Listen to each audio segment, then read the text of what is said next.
This hooded creature only needs to eat something that belonged to the dead to turn into that person's appearance.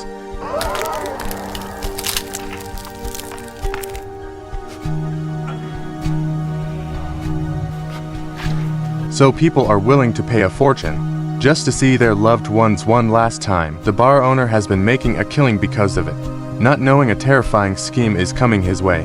One day, a man walks into the bar. He sees the owner and doesn't waste a second. He throws $2,000 on the counter and says he wants to see a woman who has died. But the owner is acting strange today. Instead of taking the money, he angrily kicks the man out of the bar. The owner seems to sense something is about to happen.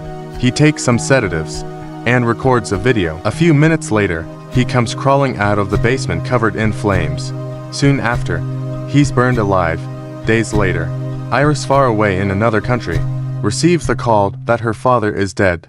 The police ask her to return and claim his body. So that very night, she gets on a plane and flies back. But when she sees his body, she feels absolutely nothing, because he abandoned her when she was a child. To her, this father is nothing more than a stranger. Just as she's about to leave, a man stops her. He says he's her father's attorney. He's here for the inheritance paperwork. He then takes Iris to the bar her father left behind. He explains that although the bar looks old and run down, it actually has over 500 years of history. Iris starts looking around the place. She notices the walls are covered with old photos, probably the previous owners of the bar. As she keeps walking, she spots a burn mark on the floor. She looks up and sees a wooden door at the end of the hallway, leading to the basement. It feels like something is being hidden down there. But suddenly, the lawyer interrupts her thoughts. He pulls out an ancient-looking property deed. He tells her that as long as she signs her name, the place will officially belong to her. Iris doesn't think much of it. Free property. Why not? Worst case, she can sell it for a huge profit. So she signs her name without hesitation. Little does she know, this one signature will bring consequences she never imagined. The lawyer says he'll bring her the keys tomorrow. For tonight, he tells her to stay here. But while she's sleeping, the clock suddenly strikes midnight. Iris jolts awake. She thinks she hears footsteps downstairs.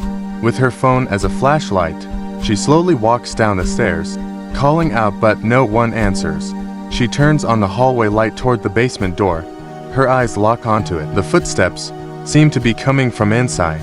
Carefully, she approaches the door. She presses her ear against it. Yes, there's definitely someone in there. She tries to open it, but the door won't budge. Just as she's confused, a dark shadow flashes behind her.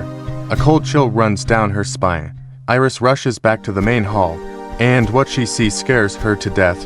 She grabs a bottle from the counter, holding it up like a weapon, telling the man to stay back. The man quickly raises his hands and says his name is Neil.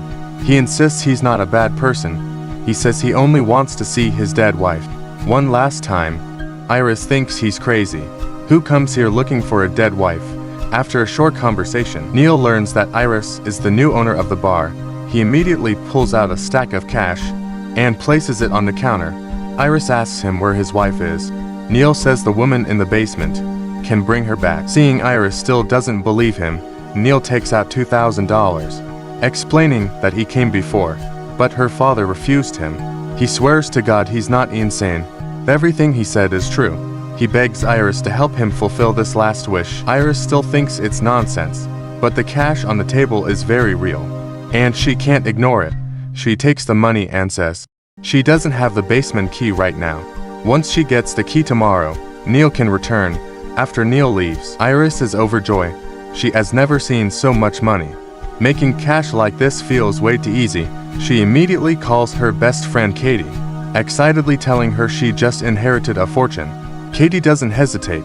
She drives over right away. When Katie arrives, Iris explains the whole deal with the man. Katie is a bit worried for her, but Iris brushes it off. She already took the money anyway, and honestly, she's curious what's inside that basement. The next day, Neil shows up right on time. Iris takes the key and unlocks the basement door. Inside, it's completely empty, except for two chairs placed in the center. There's also a dark hole in the wall. Neil steps forward and calls into it, but there's no response. Neil suddenly remembers something. He tells Iris to try calling instead. So Iris speaks toward the hole. "If someone's in there, come out." Sure enough, a pitch-black hand slowly reaches out of the darkness, and the person wearing the burlap hoodie emerges. Katie is terrified.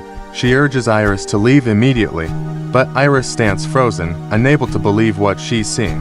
Neil stays calm. He says he needs the creature's help to summon his dead wife for one final goodbye, but the creature ignores Neil completely and walks straight toward Iris.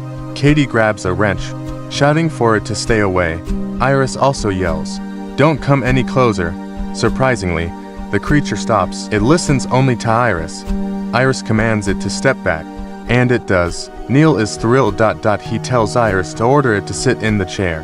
Iris gives the instruction, and the creature obeys. Neil kneels in front of it and makes his request. He wants to see his dead wife. The creature extends its terrifying claw. Neil pulls out his wife's ring and places it in the creature's hand. The creature lifts the hood, opens its toilet-like mouth, and swallows the ring whole. Moments later, it lets out a horrifying scream. Neil panics and tells Iris to tie the creature to the chair. Iris is too scared to get close. She tells Neil to do it instead.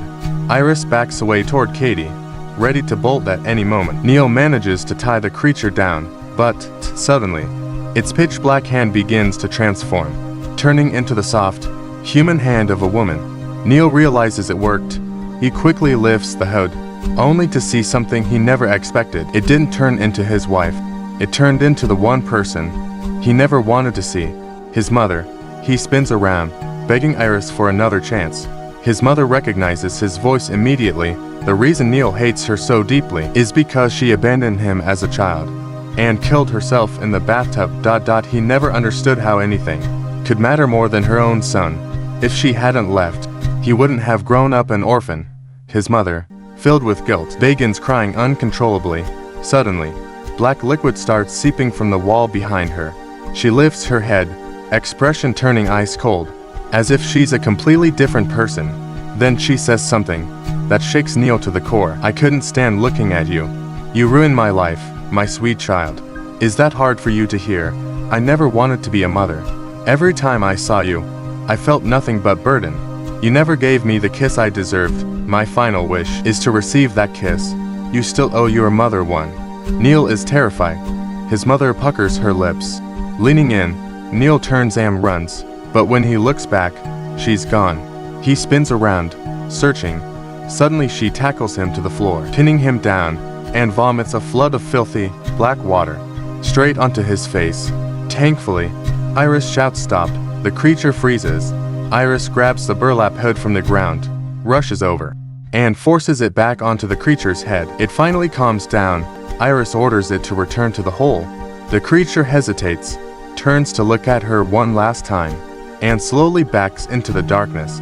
Iris quickly stepped out of the basement and locked the door. But Neil had no intention of leaving. He said he didn't come here to see his mother. He wanted to see his dead wife. He wanted one more chance, and this time, he'd pay double. All he wanted was to say goodbye. Iris didn't understand. His wife was already gone. Even if she appeared again, what good would it do? Neil fell silent. He tossed his contact card onto the table and told Iris to call him if she changed her mind. After he left, Iris played the tape her father left behind, and her father finally revealed the truth about the basement. He said once Iris signed her name on the deed, the creature in the basement would obey only her. That creature could communicate with the dead, but only for 2 minutes at a time. There was a catch, though. The more the creature performed these rituals, the stronger it became. Eventually, it would break free from Iris's control and become her master. Even if she wanted to sell the place and run, she couldn't. He tried escaping before, but the creature's spirit followed him everywhere, tormenting him until he crawled back to the bar. Her father warned her again and again, never enter the black void, stay far away from it, and unless she absolutely had to, she should never summon the creature at all. If she stayed away from it, nothing would happen. She could run the bar peacefully. That was why he sent her away for 20 years. Hearing this, Iris finally understood. Her father hadn't abandoned her. He had been protecting her. Tears filled her eyes.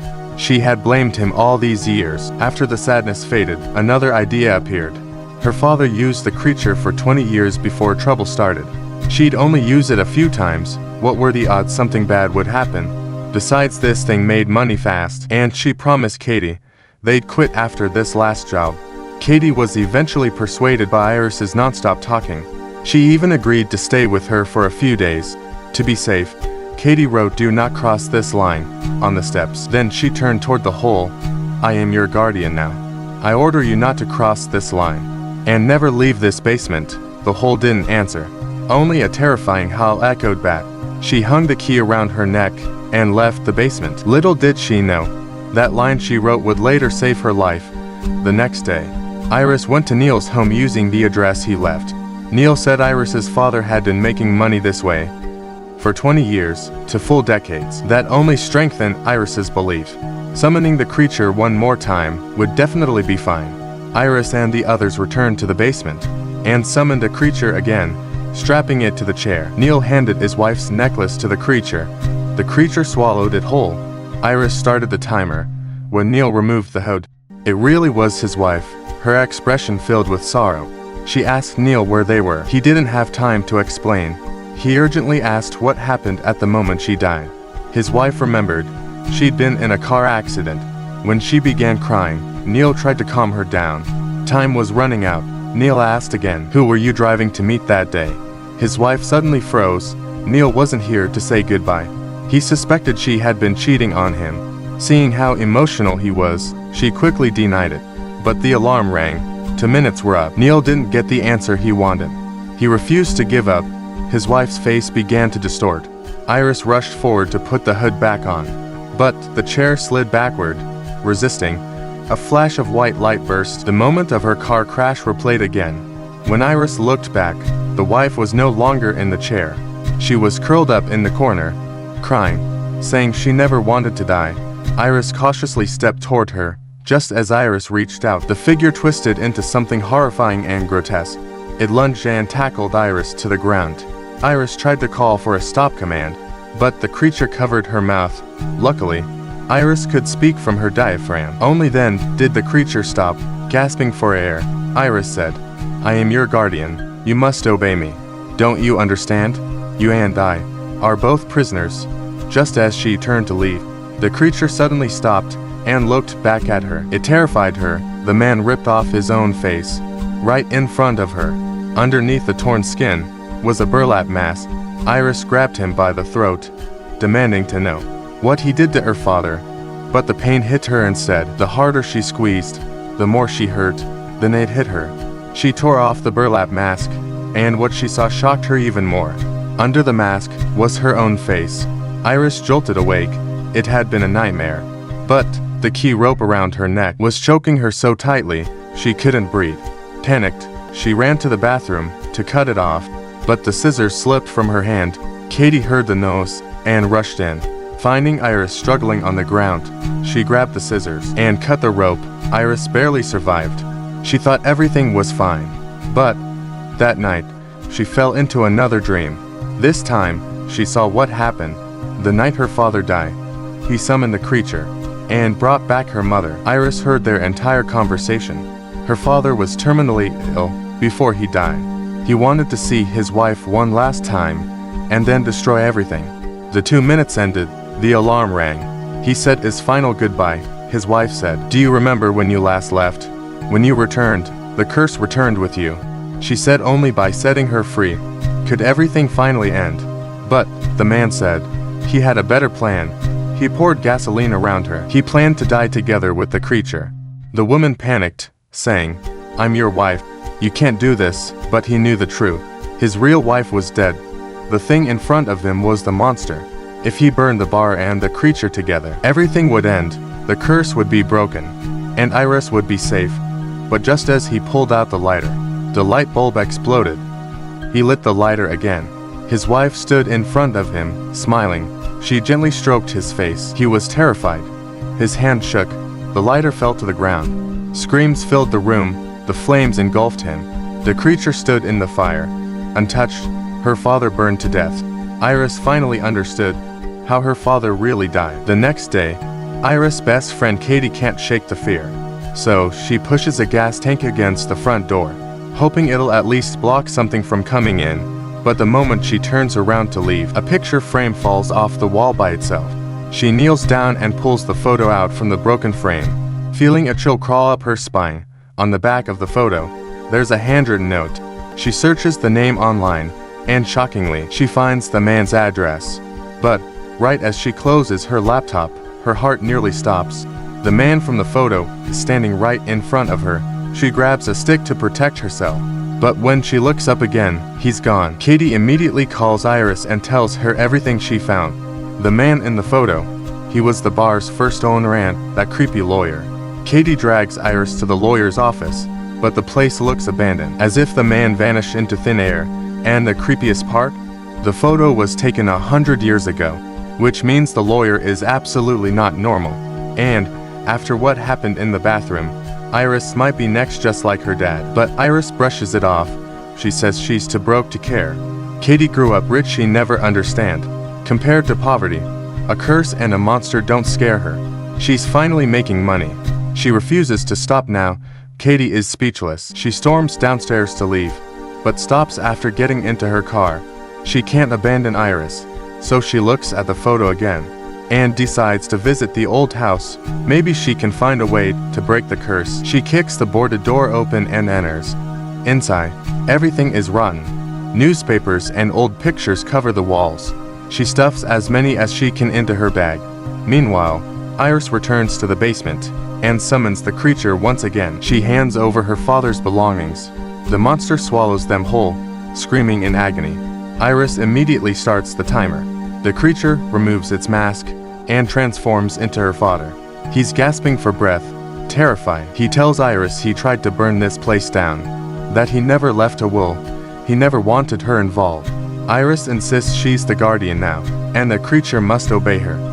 She proudly says she made thousands into minutes, and after this last job, she sell the bar. Her father shakes his head. It's useless, once you sign the deed. The curse has already claimed you. Eventually, the monster will take over her mind. There's only one way, stop summoning it. Before he can finish, the timer rings. His voice turns cold, flames return to his body. He shouts for Iris to stay away, and apologizes for everything. Panicked, Iris throws the mask back on him.